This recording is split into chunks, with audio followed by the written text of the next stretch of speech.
तुलसी जी का यदि स्पर्श हो जाता है, तुलसी जी का नाम कीर्तन किया जाता है, तुलसी जी को प्रणाम किया जाता है, तुलसी जी का वृक्ष लगाया जाता है, तुलसी जी को जल अर्पित किया जाता है और तुलसी दल से नित्य भगवत सेवा की जाए, बहुत जल्दी श्री कृष्ण प्रसन्न हो जाते हैं। प्रतिदिन जो तुलसी जी की भक्ति करता है, तुलसी का पौधा रोप करके तुलसी जी का सिंचन करना, तुलसी जी को तिलक लगाना, तुलसी जी को माला पहनाना, तुलसी जी की परिक्रमा करना, तुलसी जी को प्रणाम करना, वो कोटि सहस्त्र युगों तक ऐसा महान सुकृत होता है कि भगवान श्री कृष्ण के नित्य समीप रहता है जो तुलसी जी की सेवा करता है। जब तक मनुष्य की लगाई हुई तुलसी की शाखा प्रशाखा, बीज, पुष्प, सुंदर दल से तुलसी जी सुशोभित होती है, तब तक हजारों कल्पों में श्री हरिधाम में रहते हुए उसका कभी पुण्य नष्ट नहीं होता। जैसे एक दिन 1000 कल्प, 2 दिन 2000 कल्प, वो भगवान के नित्य धाम में महान सुकृत के बल से भगवत धाम में रहेगा, जो तुलसी जी का पक्का मान लीजिए।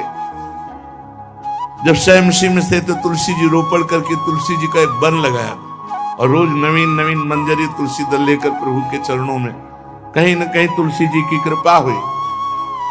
वृंदावन, ये वृंदा अधिष्ठात्री देवी वृंदावन की है, इनकी कृपा के बिना। हे चंद्रादने, संपूर्ण पत्रों और पुष्पों को जो उतार करके सम्मान पूर्वक पहले प्रार्थना करनी चाहिए। हे वृंदा देवी, हे तुलसी जी, भगवान श्री हरि की पूजा के लिए या प्रियाजू की पूजा के लिए हम आपके कुछ मंजरी, कुछ दल लेकर के सेवा करना चाहते हैं, आप कृपा करके मुझे दीजिए। और फिर उतार दे, ऐसे नोचना नहीं, बहुत सम्मान से, बहुत प्यार से, तो तुलसी जी प्रसन्न होते हैं। जो मनुष्य तुलसी दल से श्री हरि की पूजा करता है, कोई भी पाप उसका स्पर्श नहीं कर सकता।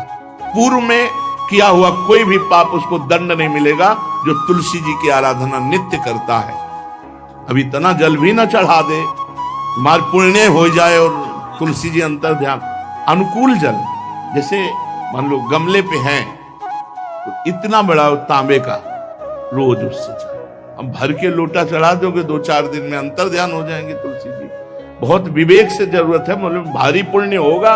अब इतना बड़ा लोटा रोज जल चढ़ाओगे तो 2-4 दिन में पीली होके अंतर ध्यान हो जाएंगे। इतना जल, अनुकूल जल चाहिए। एक तांबे का छोटा सा लिया, ऐसे रोज डालो, उसमें कोई फर्क नहीं। और गमला उठाकर धूप में विराजमान करो। सेवा का मतलब क्या है? जो तुलसी जी को जल अर्पित करके तुलसी जी की सेवा करता है, हरि चिंतन करता, कभी कोई पाप उसका स्पर्श नहीं कर सकता।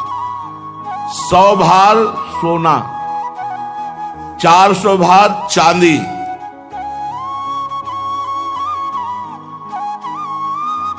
का जो दान करने का फल होता है, वो एक तुलसी दल उतार, जो अपने द्वारा लगाई हुई तुलसी दल, वो हरि के चरणों में अर्पित करो। ये 100 भार सोना और चांदी बराबरी नहीं हो सकती। कितना महत्व है। जो रोज तुलसी दल चयन कर, द्वादशी को न चयन करे, द्वादशी को मतलब बहुत बड़ा अपराध लगता है तुलसी दल का, इस मतलब तुलसी के वृक्ष का भी स्पर्श न करे। प्रणाम नमस्कार दूर से, एक भी दल नहीं टूटना चाहिए। द्वादशी को ऐसा हमने महापुरुषों से सुना है कि मंजरी और पत्र उतारना ये ठीक नहीं, बिल्कुल नहीं ठीक है। ब्रह्म हत्या का फल लगता है, अगर जो पाप लगता है अगर कोई द्वादशी को तुलसी चयन, बहुत सावधानी से। जिसके घर में तुलसी का बगीचा होता है, कई पौधे होते हैं, उसको कहीं तीर्थ जाने की जरूरत नहीं, उसका घर तीर्थ है जिसके घर में तुलसी के पौधे हैं। और यमराज कभी उस घर में किसी भी मरने वाले को लेने नहीं आएंगे। जिसके घर में तुलसी लगा लो भैया, तुलसी लगा लो घर में, काहे कोई यमराज को आने दोगे। सबके घर में तुलसी, कितना सुंदर पहले था। घर में आंगन होते थे, आंगन में एक बहुत बड़ा, और फिर उसमें तुलसी जी, और फिर उसमें 2-4 नर्मदेश्वर शालिग्राम ऐसे, और फिर घर का हर व्यक्ति जल चढ़ाना, प्रणाम करना, नमस्कार करना, कितनी पवित्र पद्धतियां हमारी थी। जब रसोई बने पहली गाय के लिए, फिर कुछ पक्षियों के लिए, फिर कोई संत महात्मा, कोई भिक्षु, ऐसा कितना पवित्र व्यवहार। यहाँ जैसे हमने देखा है, ये रसोई बन रही ना, तो धुआं नहीं खत्म होने पाता, वो ही सब अपवित्र किए हुए हैं, राक्षसी बुद्धि आती चली जा रही। तुलसी जी, ये भागवती को वस्तु है। हमें लगता है बालकनी तो होती है, बढ़िया बालकनी में कैसा उठाने धरने वाला स्टैंड लोहे का रखो कि तुलसी जी को विराजमान कर दो। जिसके घर में तुलसी जी विराजमान होती है, उसके घर में यमराज कभी नहीं जाते। जो तुलसी जी का सेवन करता है, उसकी सारी कामनाएं तुलसी जी पूर्ण कर देती है। तुलसी जी को लगाना, तुलसी जी का पालन करना, तुलसी जी को सिंचन करना, तुलसी जी का दर्शन करना, तुलसी जी का स्पर्श करना, मनुष्य के द्वारा जो मन, वाणी और शरीर से पाप हो गए, सबको तुलसी महारानी क्षमा कर देती है, दग्ध कर देती है। पुष्कर आदि तीर्थ, गंगा आदि परम पावन नदियां,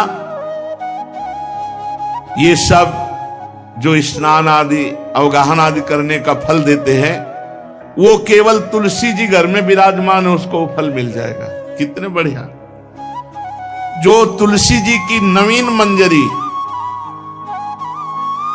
प्रभु के चरणों में अर्पित करके प्रणाम करता है, वो चाहे कितना भी अपराध किए हो, वो कभी यमपुरी को नहीं देखेगा, कभी यमराज के पास नहीं जाएगा। जो मनुष्य तुलसी काष्ठ का घिसा हुआ चंदन लगाता है, उसके सारे संचित भस्म हो जाते हैं, और क्रियमाण जो वर्तमान, वो कभी उसको बांध नहीं सकते। तुलसी जी का काष्ठ का घिसा हुआ चंदन। जिसके घर में तुलसी की छाया होती है, वहां पितरों को अपने आप कल्याण प्राप्त हो जाता है। जो श्राद्ध करने से लाभ मिलता है पितरों को, घर में तुलसी लगा के, जो तुलसी की छाया, बड़ा वृक्ष, पितरों को तृप्ति मिलती है।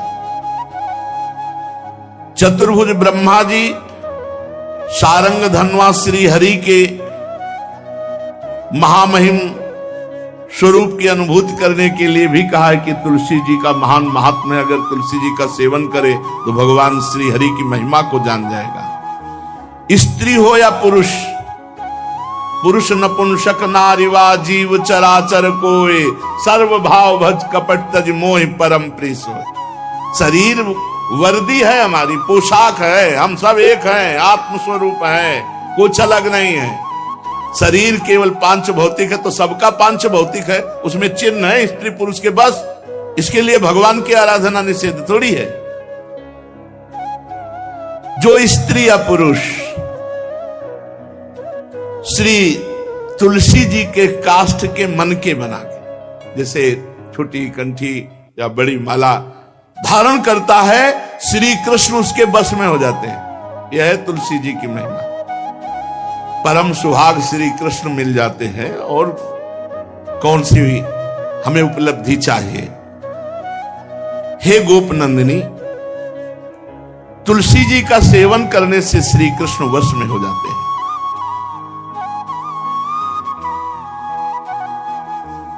जो तुलसी की माला से नाम जप करता है, काउंटर वाली बात को स्मृति के लिए भाई है, हम निषेध नहीं करते, नहीं बहुतों के भजन बंद हो जाएंगे, पर हम इतनी महिमा जरूर बता देते हैं कि तुलसी माला से जो नाम जप किया जाता है, उससे आध्यात्मिक सिद्धि बहुत जल्दी होती है। गुरुदेव भगवान कहते, जो अंगुलियों से रगड़ होती है मन का से, उसमें आध्यात्मिक ऊर्जा शक्ति तुलसी माला से। प्लास्टिक पर भाई करो, निषेध नहीं कह रहे, बंद हो जाएगा वो भी राधा राधा कहना, वो हमें बंद नहीं करना। हम कह रहे तुम जैसे बने वैसे करो, लेकिन माला का बहुत बड़ा प्रभाव है। तुलसी परम पवित्र, भगवान श्री हरि की प्रिया, और उनके काष्ठ को जब हम ऐसे ऐसे नाम के साथ, तो विशेष ऊर्जा शक्ति, आध्यात्मिक शक्ति हम में जागृत होती है। हो सके जिनको ऐसा बन सके तो छोटी एक वो आती है सुमिरनी, उसको रख लो, अपनी जेब में रख लो, उससे करो। और नहीं है तो भैया तुम इसी से करो, नाम जप करो, भाव को भाव अनख आलसो, नाम जपत मंगल दिस दसो। सुंदर सुंदर तुलसी जी के वृक्षों के समीप बैठ करके जो अनुष्ठान किया जाए वो बहुत लाभदायक। श्रीमद् भागवत का, गोपाल सहस्त्र नाम का कोई भी पाठ तुलसी जी के समीप विराजमान करके किया जाए, आचार्य को बुला करके तुलसी पूजन करना चाहिए, विविध प्रकार के अनुष्ठान। अरे तभी तो सब मंगल होता है। पहले था, हमने देखा है, 4 बजे माताजी दरवाजे के सामने लीपती, रोज का काम। जो पुराने घरों में देहरी के आगे आके 4 बजे लीप करके वहां अपना चौक पूर के दीपक जला, क्या पवित्रताएं थी, क्या मंगल था। जब किसी को निमंत्रण दिया जाता था, सबके पैर धोए जाते थे, सुंदर बिछौना बिछा करके, और उसमें बैठकर पत्तल और रज के सकोरा, कुल्हड़, ऐसे भोजन पाया। कितना पवित्रता, जो हमारी पूर्व पवित्रता थी, धोती कुर्ता चोटी, पवित्रता। अगर बाहर जा रहे तो पैजामा कुर्ता, ऐसे बहुत पवित्र पोशाकें थी, पवित्र आचरण थे, पवित्र खान पान था। घर में जाओ तो एक पवित्रता, एक किसी भी घर में ऐसा नहीं था कि देव मूर्ति न विराजमान हो, किसी भी घर में ऐसा नहीं था तुलसी जी विराजमान न हो, 1-2 गाय जरूर होती थी, पवित्रता। अब तो बड़ा विचित्र, ये भारतीय गौएं जो श्वेत रंग की, जो अरुण रंग की, जो सींग वाली हैं, वो उनका आप दुग्ध देखिए, दूह कर रख दीजिए, स्वर्णिम कांति छाई मिलेगी। ये हमारी भारतीय पद्धति, ये हविष्यान्न, इससे देवताओं का, भगवान का, सबका अभिषेक पूजन होता है। शुद्ध गाय जो हमारी भारतीय है, तीला है उसके जैसे निकला हुआ, वो भगवान ने सेवा की है। हमारे गोविंद भगवान का नाम ही गोविंद, गौओं के इंद्र। भगवान सुबह से निकल जाते थे, शाम तक गौओं को चराते थे। बड़ा तो किशोरी जी ने श्री तुलसी जी के पूजन की बात